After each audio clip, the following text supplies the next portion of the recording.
Assalamualaikum warahmatullahi wabarakatuh. Salam sejahtera untuk kita semua. Semoga kita semua selalu dalam lindungan Allah Subhanahu wa Ta'ala dan dalam keadaan sehat walafiat dimanapun kita berada. Perkenalkan, saya Heni Elmianisari, Sarjana Sains Terapan Master of Public Health NIDN 1113108902. Saat ini saya bekerja sebagai dosen tetap pada program studi Diploma 3 Kebidanan Politeknik Borneo Medistra.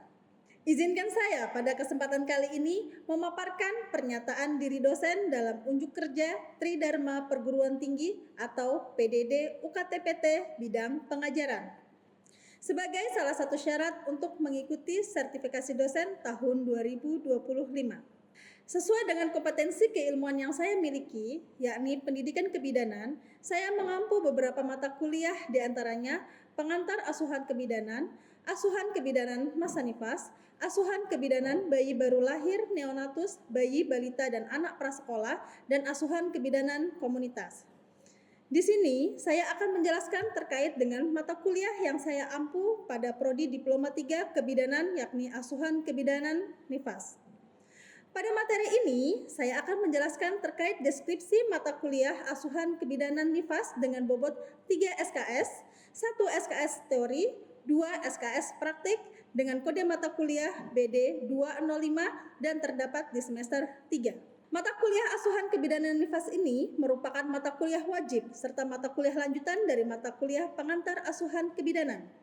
Mata kuliah ini membahas tentang asuhan kebidanan yang komprehensif kepada ibu dalam masa nifas dimulai sejak setelah persalinan hingga 6 minggu pasca persalinan. Mahasiswa akan mempelajari faktor yang mempengaruhi masa nifas, deteksi dini dan penanganan komplikasi yang mungkin timbul seperti perdarahan postpartum, infeksi nifas dan gangguan laktasi. Selain itu, melatih keterampilan mahasiswa dalam memberikan asuhan yang tepat kepada ibu nifas. Pembelajaran ini disampaikan melalui teori di kelas dan praktik langsung dalam bentuk simulasi maupun pengalaman klinik. Beberapa CPMK dalam pembelajaran asuhan kebidanan nifas ini diantaranya mahasiswa mampu memahami faktor-faktor yang mempengaruhi masa nifas. Kedua, mahasiswa mampu memahami pemberian ASI. 3. Mahasiswa mampu memahami pelayanan awal minimum situasi bencana pada masa nifas. 4. Mahasiswa mampu memahami deteksi dini komplikasi pada masa nifas dan penanganannya. 5. Mahasiswa mampu memahami asuhan kebidanan masa nifas normal. 6. Mahasiswa mampu memahami asuhan kebidanan pada masa nifas dengan memperhatikan etika dan hukum perundang-undangan. 7. Mahasiswa mampu memahami tindak lanjut nifas di rumah. 8. Mahasiswa mampu memahami penanganan awal kegawat daruratan pada postpartum. 9. Mahasiswa mampu memahami rujukan pada kasus kegawat daruratan dan komplikasi postpartum. 10. Mahasiswa mampu memahami asuhan kebidanan memperhatikan masalah aspek psikologi pada masa postpartum. 11. Mahasiswa mampu memahami aspek sosial budaya dalam asuhan kebidanan masa nifas. Beberapa materi pembelajaran asuhan kebidanan nifas meliputi 1. Faktor-faktor yang mempengaruhi masa nifas. 2. Pemberian ASI. 3. Pelayanan awal minimum pada situasi bencana. 4. Deteksi dini komplikasi pada nifas dan penanganannya. 5. Asuhan kebidanan masa nifas normal. 6. Tindak lanjut nifas di rumah. 7. Penanganan awal kegawat daruratan pada postpartum. 8. Rujukan pada kasus kegawat daruratan dan komplikasi postpartum. 9. Asuhan kebidanan memperhatikan masalah aspek psikologi pada masa postpartum. 10. Aspek sosial budaya dalam asuhan kebidanan masa nifas. 11. Asuhan kebidanan pada masa nifas dengan memperhatikan etika dan hukum perundang-undangan. Dalam mengajar, saya menerapkan 3 komponen utama pembelajaran, yaitu DIA, Delivery, Interaction, and Assessment. Delivery, yakni teknik bagaimana penyampaian teknis dalam pembelajaran. Interaction, yaitu bagaimana mahasiswa dalam menerima dan berinteraksi di kelas.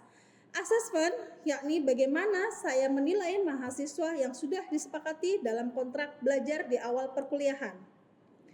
Pada aspek delivery, referensi yang saya gunakan dalam pembelajaran ini salah satunya adalah Sutanto dan Andina dalam asuhan kebidanan nifas dan menyusui teori dalam praktik kebidanan profesional.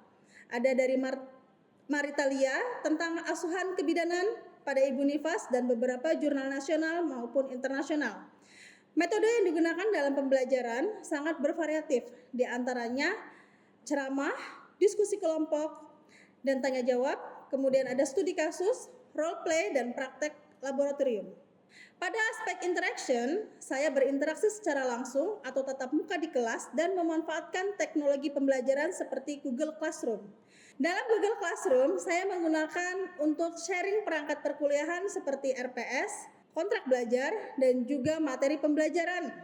Dalam Google Classroom, saya juga dapat memberikan penugasan kepada mahasiswa yang sesuai dengan topik perkuliahan dan penilaian. Saya juga menggunakan Google Form untuk kuis yang sesuai dengan materi yang pada saat itu dipelajari. Pada aspek asesmen, saya memberikan penilaian sesuai dengan kontrak belajar yang sudah disepakati, di antaranya praktik 10%, sikap 10%, kehadiran 10%, tugas 10%, ujian tengah semester 20%, dan ujian akhir semester 40%. Total keseluruhan 100%. Dan demikianlah penjabaran mata kuliah asuhan kebidanan Nifas, dan berikut adalah video pembelajaran di dalam kelas. Bismillahirrahmanirrahim. Assalamualaikum warahmatullahi wabarakatuh. Waalaikumsalam warahmatullahi wabarakatuh. Selamat pagi semuanya. Pagi, Bu. Oke, hari ini sebelum memulai perkuliahan, kita berdoa terlebih dahulu. Berdoa dipersilahkan. Oke, berdoa selesai. Oke. Sebelum memasuki, kita hari ini akan belajar terkait deteksi dini komplikasi pada masa nifas dan penanganannya. Sebelum memulai perkuliahan hari ini, mungkin masih mengingat kembali terkait materi yang telah disampaikan atau telah dipelajari pada pertemuan sebelumnya. Ada yang masih mengingat atau ingin reminder? Silahkan. Ya, silahkan Mbak Cindy.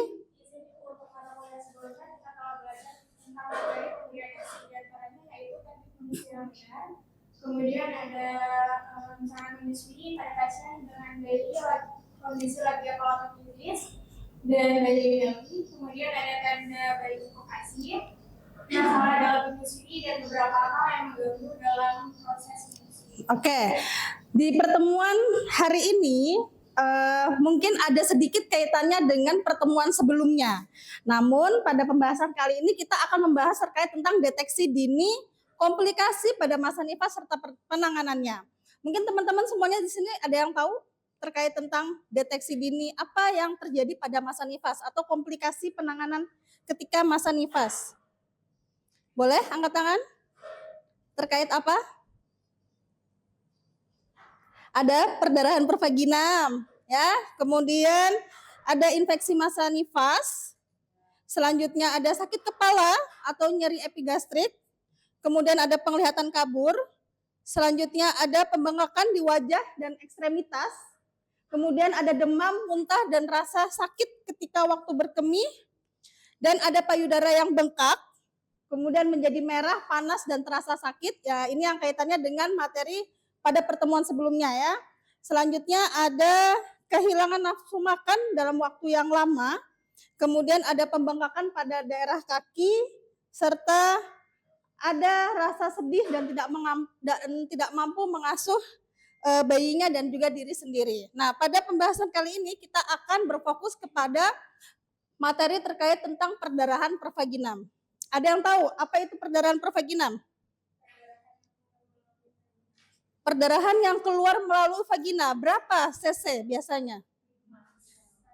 Sekitar 500 cc. Oke, sudah pada paham ya terkait apa itu definisi perdarahan. Cuma nanti sebelum kita masuk ke materi, adapun tujuan pembelajaran pada materi hari ini, di mana setelah mengikuti perkuliahan diharapkan mahasiswa ini mampu memahami definisi terkait tentang perdarahan postpartum, kemudian mampu menjelaskan penyebab perdarahan postpartum. Selanjutnya mahasiswa mampu mengidentifikasi dan gejala komplikasi pada masa nifas serta penanganannya. Terakhir, di mana mahasiswa mampu memahami penanganan perdarahan postpartum. Oke, ini ya. Karena kita akan fokusnya kepada perdarahan pervaginam pada masa nifas. Oke. Kemudian ada referensi yang saya gunakan di sini, saya menggunakan 2 buku dari miliknya Pak Sutanto dan Maritalia, kemudian satunya lagi e-book milik Warmer, dan satunya adalah dari jurnal internasional untuk referensi yang digunakan pada pembahasan materi pada hari ini. Selanjutnya, deteksi dini perdarahan pervaginam, bahwa tadi sudah disampaikan ya oleh Cindy, untuk definisi dari perdarahan postpartum adalah perdarahan yang keluar dari vagina yang lebih dari 500 cc dalam 24 jam pertama setelah melahirkan. Dari bentuk waktunya sekarang ada berapa? Ada 2, ada primer dan sekunder. Kalau primer dia terjadi pada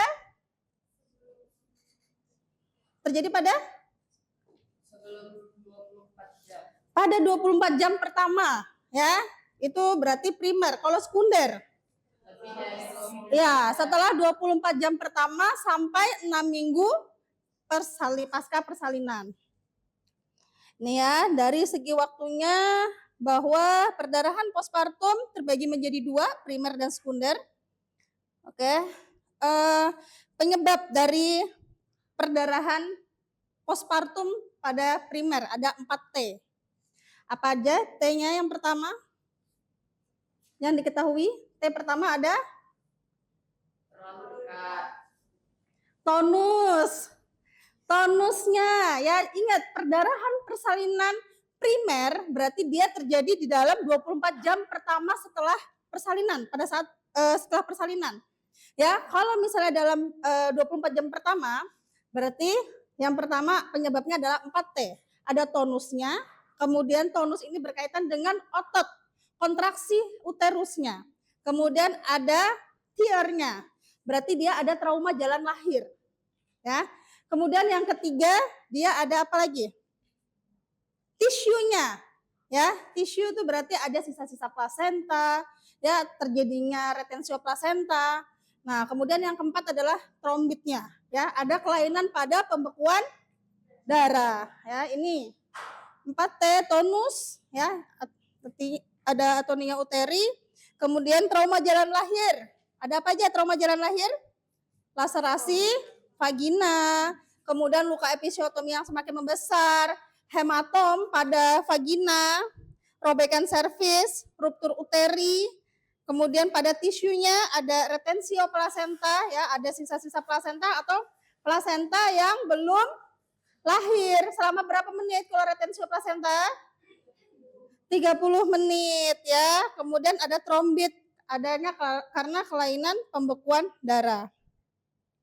Selanjutnya dari 4T ini, ada yang mau ditanyakan dari sini? Oh ya, silahkan Misda mau bertanya ya. Ya. Apabila ada seorang pasien yang membutuhkan keluar darah pada saat masa nifas dan masih banyak, bagaimana cara kita membedakan antara darah nifas normal dan darah nifas yang termasuk dalam kandungan? Oh ya, oke, baik. Berarti pertanyaan adalah bagaimana Bu ketika kita menemukan pasien dan pasiennya mengeluh mengeluarkan darah banyak, ya, mengeluarkan darah banyak, bagaimana cara membedakan untuk darahnya ini fisiologis atau dia masuk dalam tanda bahaya? Ya, kalau misalnya darah yang tadi, bagus ya pertanyaan dari Misda ya. Jadi kalau misalnya darah pada masa nifas itu, kalau misalnya dianya masuk dalam tanda bahaya, berarti dilihat, ya, apakah dia masuk dalam kategorinya primer atau sekunder. Kalau misalnya primer, berarti dia ada darah yang keluar banyak, ya. Kemudian dicek lagi adanya laserasi vagina atau tidak. Kalau lebih dari 24 jam atau yang masuk dalam sekunder, nah itu dia dilihat ada berbau atau tidak. Ada nyeri perut disertai demam atau tidak. Nanti kalau misalnya dia masuk dalam perdarahan yang masuk dalam tanda bahaya, berarti dia bisa jadi adanya infeksi masa nifas, seperti itu, ya. Atau dilihat dengan jumlah perdarahannya yang banyak. Seperti itu Misda, bisa dipahami? Teman-teman yang lain bagaimana? Bisa diterima ya materi sampai di sini? Selanjutnya saya akan masuk terkait tentang tanda dan gejala yang selalu ada.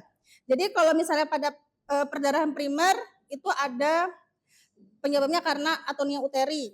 retensio plasenta, kemudian ada robekan karena jalan lahir, kemudian adanya ruptur uteri seperti itu ya. Nah, kalau untuk atonia uteri di mana biasanya fundusnya itu tidak teraba atau uterusnya lembek ya. Karena apa?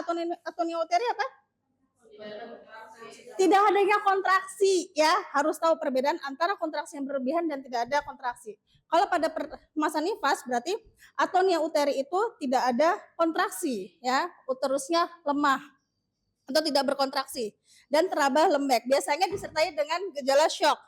Kemudian kalau misalnya robekan jalan lahir, biasanya terjadi kalau misalnya bayi segera setelah lahir, kemudian plasenta sudah keluar ya, lengkap uterusnya, kontraksinya juga bagus. Nah, itu kita evaluasi. Ini darahnya keluarnya dari mana? Oh, kalau misalnya dari vagina atau dari jalan lahir, berarti dia ada laserasi jalan lahir. Kemudian ada retensio plasenta.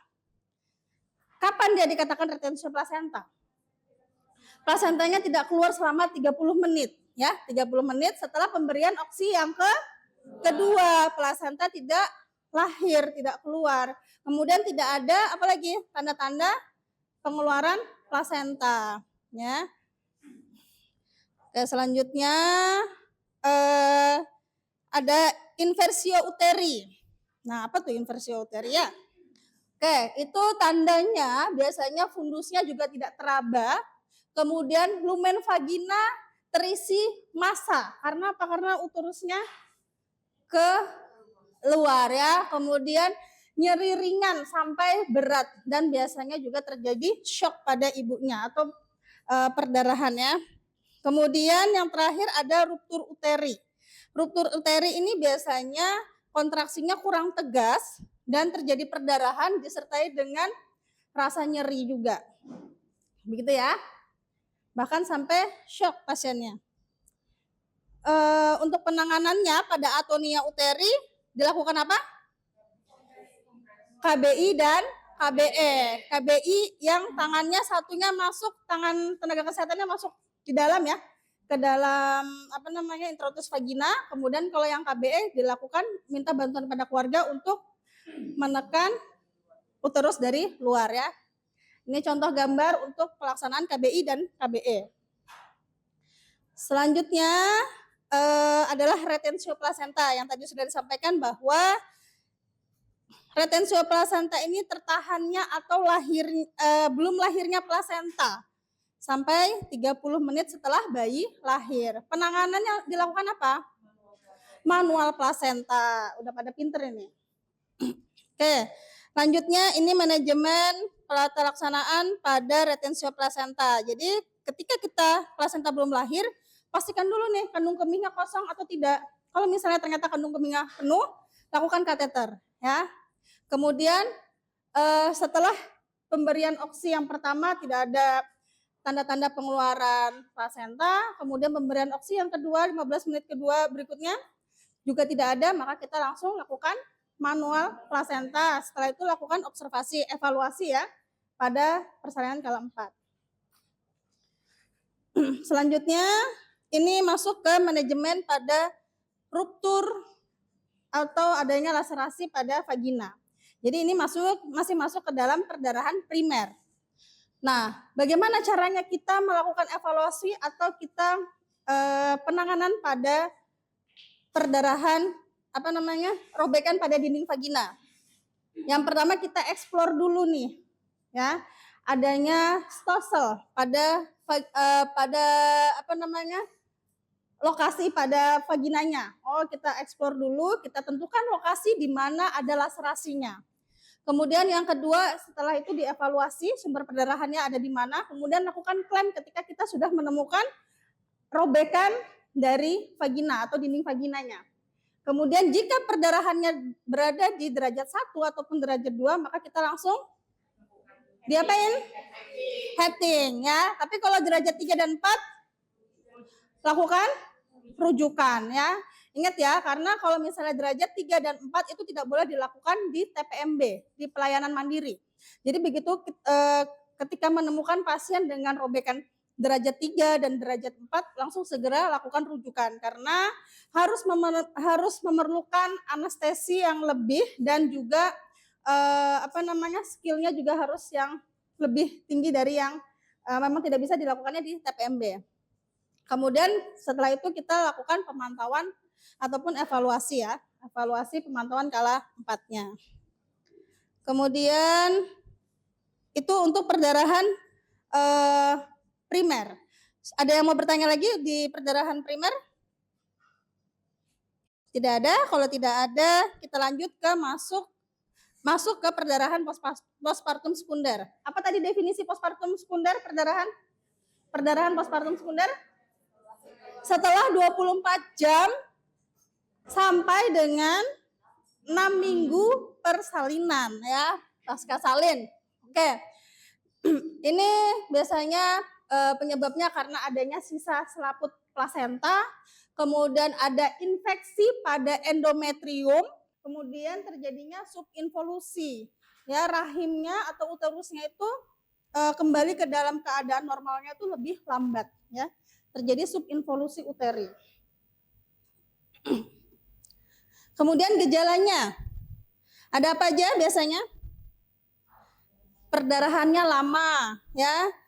Biasanya lama melebihi masa nifas ya, lebih dari 24 jam sampai dengan 42 hari postpartum. Kemudian perdarahannya juga cukup banyak. Disertai rasa sakit di daerah uterus atau daerah rahimnya. Kemudian yang terakhir adanya subinvolusi. Bagaimana penanganannya? Oke, penanganannya untuk perdarahan postpartum sekunder, periksa tanda-tanda perdarahan ya.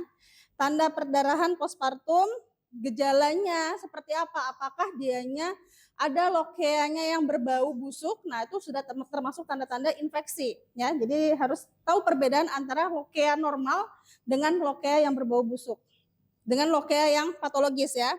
Kemudian pantau dengan hati-hati dan observasi selama 10 hari ya. Nah, selanjutnya adalah observasi tanda-tanda vital secara teratur. Kemudian kapan mulainya perdarahan ini dan dicatat. Jadi ada catatan medisnya. Kemudian bila kondisinya buruk atau dia sampai mengalami gejala syok, maka kita langsung segera rujuk ke rumah sakit atau kita berikan tablet tambah darah atau bahkan jika sampai syok dan ini maka lakukan transfusi darah. Berikan antibiotik, ampicillin dan berikan oksitosin 10 unit secara IM dan metergin 0,2 mg secara IM. Oke, sampai di sini bisa dipahami teman-teman semuanya? Oke, ada yang mau ditanyakan? Sudah, ini karena materinya lanjutan dari mata kuliah pengantar asuhan ya. Jadi ini adalah lanjutan dari di semester sebelumnya.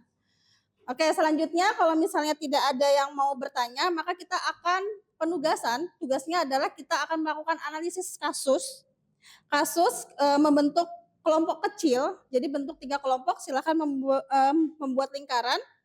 Kemudian ini tugas yang akan saya sampaikan. Nah, ini analisis kasus, dari kasus yang ada di atas ini silakan teman-teman analisis. Kemudian dan temukan kata kunci dari soal kasus tersebut. Nanti kita akan bahas satu persatu. Teman-teman, jadi ini adalah tugas per kelompok. Jadi yang kolom pertama ini untuk kelompok 1. Kelompok 1 yang mana? Oke, Silakan dianalisis, kemudian ditemukan kata kuncinya. Apa yang menjadi kata kunci dalam kasus tersebut. Kemudian kelompok 2 yang berada di tengah ya. Nanti silakan dianalisis. Kemudian kelompok 3 yang berada di kolom nomor 3. Oke. Waktunya 1 menit saja ya. 1 menit untuk bisa menganalisis kasus tersebut. Diskusikan dengan kelompoknya. Oke, untuk waktunya sudah cukup ya, 1 menit. Silakan siapa yang ingin menjawab boleh berdiri.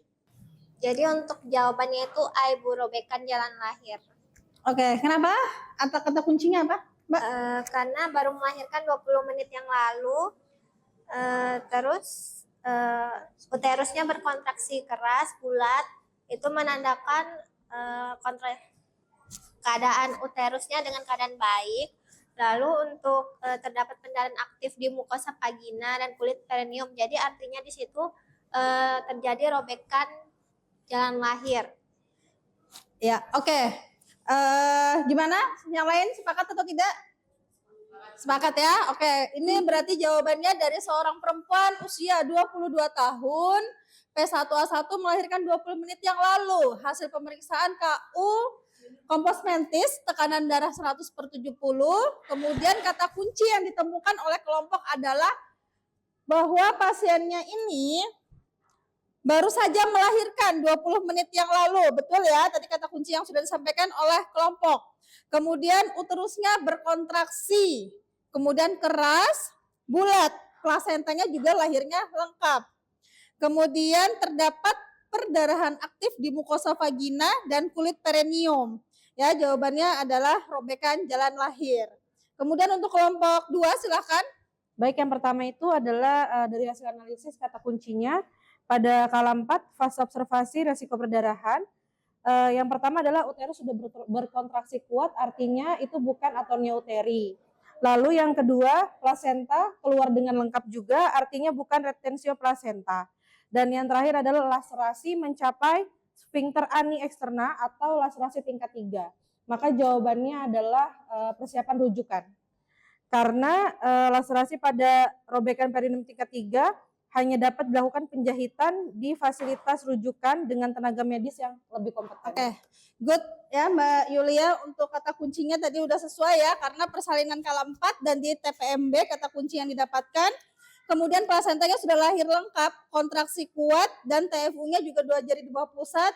Kata kunci yang terakhir adalah karena bagian depan adanya robekan ya pada mukosa vagina, vulva bagian depan, dan otot perineum sampai ke sphincter ani, sehingga memang tidak boleh dilakukan di TPMB.